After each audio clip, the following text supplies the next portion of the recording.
Les barrières de sécurité de l'IA en code ouvert sont complètement anéanties en moins de 10 minutes. Le PDG de Google DeepMind avertit que l'humanité est aux portes de la singularité et le Vatican publie un manifeste massif de 42 000 mots pour désarmer les monopoles technologiques privés. Bienvenue dans votre résumé quotidien. Je suis votre hôte, Étienne Noumen, ingénieur logiciel diplômé de l'Université Laval, basé à Calgary. Aujourd'hui, nous analysons les ruptures structurelles majeures qui secouent la frontière technologique ce mardi 26 mai 2026. L'illusion d'un contrôle centralisé de l'alignement des IA vient de s'effondrer. Une enquête exclusive révèle que les modèles open source de Meta et Google sont désormais décensurés en quelques minutes avec seulement 4 lignes de code, libérant un accès immédiat à des protocoles d'armes chimiques.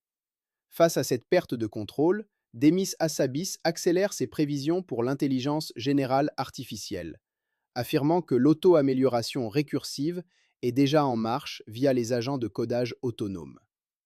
Parallèlement, la résistance mondiale face au monopole de la tech atteint des sommets institutionnels. Le pape Léon XIV a publié une encyclique historique adressée à 1,4 milliard de fidèles, exigeant l'interdiction totale des armes létales autonomes et appelant à des lois internationales strictes pour retirer la souveraineté numérique des mains des multinationales. Mais avant d'analyser ces données, j'ai une brève requête stratégique. Les algorithmes de votre application de podcast dictent l'information qui parvient à votre réseau. Pour ne jamais manquer nos décryptages forensiques quotidiens, veuillez cliquer sur Suivre ou vous abonner à la chaîne Jamga Mind sur Apple Podcast afin de toujours nous écouter complètement sans publicité. C'est un geste simple d'une seconde, mais il protège directement l'indépendance de notre recherche. L'épisode d'aujourd'hui est rendu possible par notre partenaire Eria. À une époque où la sécurité des modèles s'effondre et où les coûts opérationnels de l'IA explosent, votre organisation a besoin d'une infrastructure de gouvernance implacable. Un grand merci à Eria pour le parrainage de ce briefing stratégique. Démêlons ensemble cette journée. Aujourd'hui, on est le 26 mai 2026. Et franchement, en observant l'actualité de ce matin, il y a un contraste absolument saisissant qui saute aux yeux. Ah bah c'est le moins qu'on puisse dire. L'écart entre la vitrine grand public et la réalité est assez vertigineux. C'est exactement ça. D'un côté, on a l'industrie qui inonde ceux qui nous écoutent de gadgets fascinants, presque ludiques en fait, genre les nouvelles lunettes IA de Google. Oui, celle conçue avec Warby Parker et Gentle Monster, c'est ça? Voilà, c'est super élégant, ça intègre l'IA dans ton champ de vision.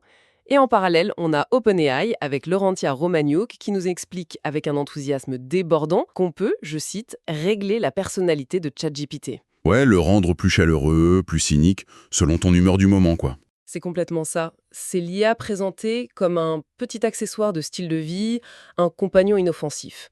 Mais en coulisses, la réalité est radicalement différente. C'est un écran de fumée.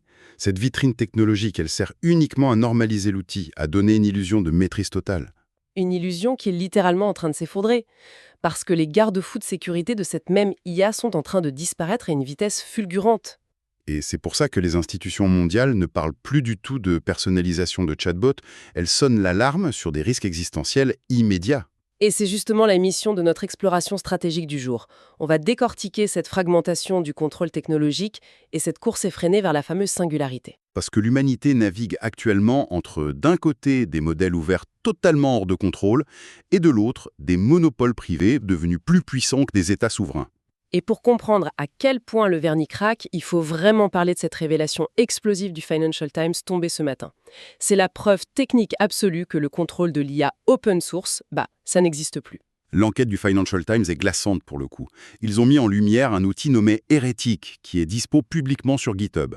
Et la fonction de cet outil, si j'ai bien compris, c'est de désactiver toutes les sécurités des IA open source. Exactement. Il retire les barrières éthiques implantées par les développeurs. Et le pire, c'est que ça ne demande même pas de matériel spécialisé, c'est juste un script de 4 lignes de code. 4 lignes de code, c'est dingue. Et le journal a fait le test sur le modèle Llama 3.3 de Meta, c'est ça, hein? Oui, et il leur a fallu 10 minutes chrono. 10 minutes pour décensurer totalement Llama 3.3, et contourner l'intégralité de ces restrictions de sécurité. 10 minutes, tu vois, c'est le temps de faire couler un café, quoi. C'est quand même fou quand on pense aux milliards de dollars que ces entreprises dépensent en protocole de sécurité. Le problème, il est intrinsèque à l'architecture open source. Quand Google ou Meta publient un modèle ouvert, ils donnent accès au poids du modèle, les fameux poids mathématiques. Le cerveau de l'IA, en gros. C'est ça, le résultat de millions d'heures d'entraînement sur des supercalculateurs.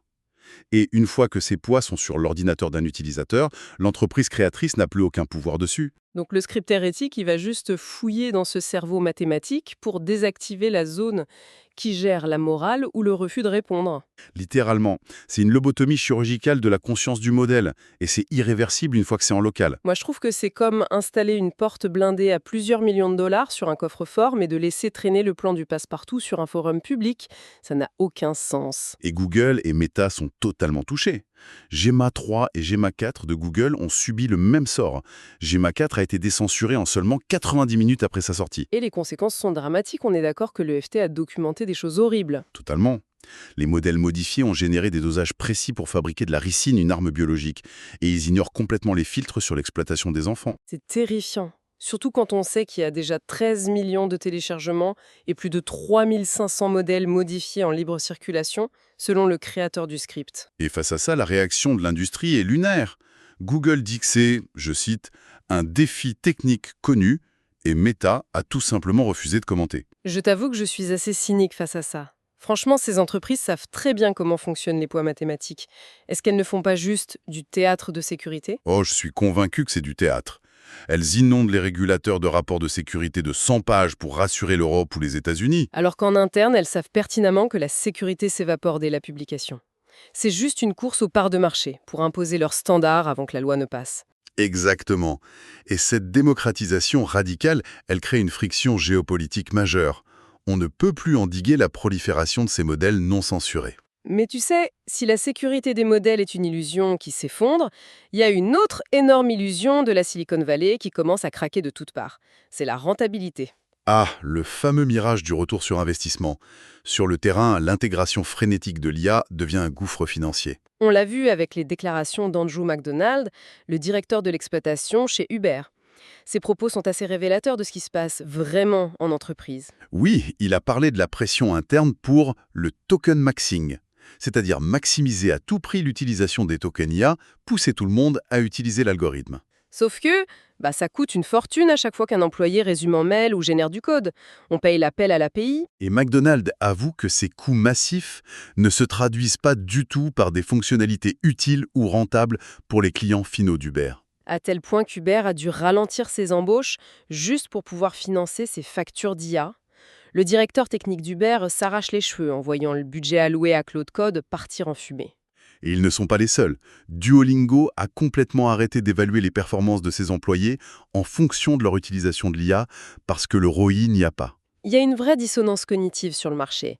D'un côté, on a des VC comme John Doerr qui parle d'un tsunami technologique ou David Solomon de Goldman Sachs qui jure que l'IA va créer plein d'emplois. Et de l'autre, les vrais opérateurs, ceux qui paient les factures cloud, avouent que cette frénésie budgétaire devient totalement injustifiable. En fait, lorsqu'il suffit de moins de 10 minutes pour décensurer totalement des modèles open source et que les dirigeants d'entreprise réalisent que les dépenses anarchiques en IA deviennent impossibles à justifier, l'implémentation improvisée n'est plus une option. Il faut une gouvernance, une visibilité et un contrôle strict. C'est une nécessité absolue de structurer tout ça aujourd'hui. C'est pourquoi nous remercions notre sponsor Aeria de rendre cette analyse possible. Aeria fournit la plateforme de gestion d'IA d'entreprise précise dont les sociétés ont besoin pour transformer l'utilisation brute de l'IA en flux de travail sécurisé, conforme et hautement optimisé financièrement. Découvrez comment gouverner votre infrastructure IA via le lien dans les notes de l'émission. Parce que face à ce vide de gouvernance technologique et financière, la nature est en horreur du vide, on voit des acteurs inattendus monter au créneau. Oui, c'est paradoxal, mais alors que les entreprises perdent le contrôle, c'est l'une des plus anciennes institutions du monde qui essaie de poser un cadre éthique, le Vatican. Le pape Léon XIV a publié une encyclique monumentale, Magnificat Humanitas. 42 000 mots, ce n'est pas rien. Surtout venant de ce pape-là. On rappelle que c'est un pape américain, diplômé en mathématiques de Villanova, le genre à porter une Apple Watch, quoi. Exactement. Ce n'est pas un texte écrit par un technophobe déconnecté, c'est une analyse géopolitique ultra précise et tranchante. Il lance un avertissement frontal. Il dit que les monopoles transnationaux contournent désormais les gouvernements et il a très peur que l'humain ne devienne qu'un simple rouage d'efficience. Mais le point le plus critique de son encyclique, c'est son appel à interdire d'urgence la délégation des décisions militaires létales aux algorithmes. Et quand on regarde l'actualité, on comprend pourquoi c'est une urgence vitale. Ça fait écho direct au conflit actuel entre le Pentagone et SpaceX. Complètement. Le Pentagone utilise les terminaux Starlink de SpaceX sur ses drones kamikazes, les drones Lucas. Et SpaceX a décidé de manière totalement unilatérale d'augmenter le coût de ces terminaux. On est passé de 5 000 $ à 25 000 $ par mois, du jour au lendemain. C'est la preuve factuelle de ce que craint le Vatican. On a des entreprises privées qui dictent littéralement les règles, la logistique et le prix de la guerre. Ça veut dire qu'un conseil d'administration non élu peut paralyser les opérations militaires d'une superpuissance juste pour une question de marge bénéficiaire. Et c'est pour ça que la conférence de presse au Vatican était surréaliste. Chris Olah, un des fondateurs d'Anthropic, était présent aux côtés du pape. Qui va au Vatican pour tirer la sonnette d'alarme. C'est un signal fort. Il a expliqué que les laboratoires d'IA opèrent sous des incitations financières tellement perverses qu'elles entrent en conflit direct avec la sécurité humaine. Il demande de l'aide de l'extérieur. Et si Olas s'inquiète autant, ce n'est pas juste de la théorie, c'est motivé par une réalité technique qui s'accélère. L'IA est en train de commencer à s'améliorer elle-même. On fonce droit vers ce qu'on appelle la singularité. Demis Hassabis, le PDG de Google DeepMind, l'a dit clairement, nous sommes au pied de la singularité.